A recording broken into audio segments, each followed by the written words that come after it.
তৃণমূলের দুর্নীতির বিরুদ্ধে সোচ্চার হলো বসিরহাট লোকসভা কেন্দ্রের কংগ্রেস কর্মীরা। বসিরহাট লোকসভা কেন্দ্রে জাতীয় কংগ্রেসের পিকনিক উৎসবের মাধ্যমে লোকসভা ভোটের প্রস্তুতি শুরু হলো টাকি সীমান্তে।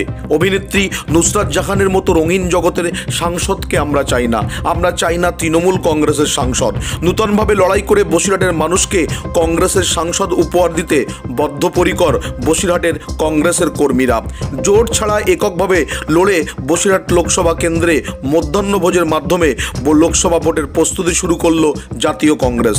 জাতীয় কংগ্রেসের রাজ্যের যুব সম্পাদিকা প্রিয়মা দাস, বসিরহাট সাংগঠনিক জেলা সাধারণ সম্পাদক দিলীপ ঘোষের নেতৃত্বে এই লোকসভা কেন্দ্রের 7টি বিধানসভার কংগ্রেস কর্মীদেরকে নিয়ে টাকি সীমান্তে মধ্যাহ্নভোজের মাধ্যমে কংগ্রেসের লোকসভার প্রস্তুতি শুরু হলো। এদিন দেখা যায় জাতীয় কংগ্রেসের রাজ্যের যুব সম্পাদিকা প্রিয়মা দাস তিনি কংগ্রেস কর্মীদেরকে নিজে হাতে করে খাওয়ালেন।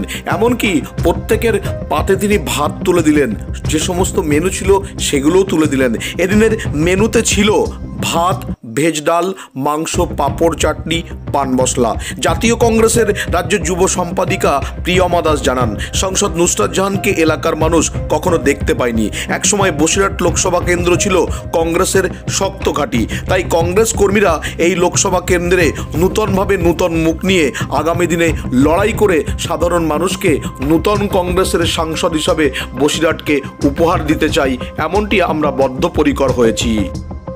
দেখুন, সত্যি কথা বলতে কি, কংগ্রেস এখন যে জায়গায় বিলংস করছে আর কংগ্রেস দলের যে জায়গায় এখন একটা ওয়াজুদ দাঁড়িয়ে গেছে, শুধু লোকসভা ভোটটা এটা সিটের লড়াই নয়, এটা আমাদের কংগ্রেসের অস্তিত্ব টিকিয়ে রাখার লড়াই। এবং আজকে যে এই সমাগম দেখতে পাচ্ছেন, এটা সমগ্র 7টা বিধানসভা জুড়ে সমস্ত জায়গার কর্মীদেরকে আজকে একটা ছোট্ট প্রয়াস যে তারা একে অপরের সাথে আবার নতুনভাবে নতুন উদ্যমের সাথে সামনে লোকসভা নির্বাচনকে সামনে রেখে তারা একসাথে যেন হাতে হাত দিয়ে পায়ে পা দিয়ে যেন তারা পথ চলতে পারে।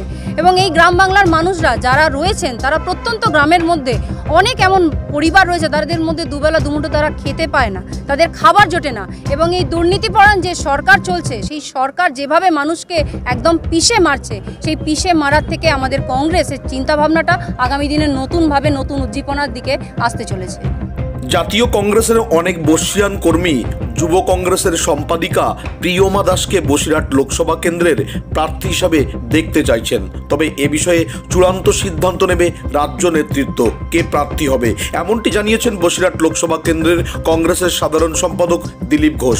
এছাড়া এই অনুষ্ঠানে উপস্থিত ছিলেন বিশিষ্ট সমাজসেবী কংগ্রেস নেতা বাবু গাজী, বসিরহাট দক্ষিণ ব্লকের কংগ্রেসের সভাপতি আব্দুল কাদের সর্দার সহ কংগ্রেসের একাধিক নেতা ও নেতৃত্বরা। এই লোকসভা কেন্দ্রেও কংগ্রেস এককভাবে লড়াই করবে, বিষয়টি এদিনের এই মধ্যাহ্নভোজ অনুষ্ঠানের মাধ্যমে স্পষ্ট হয়ে ওঠে।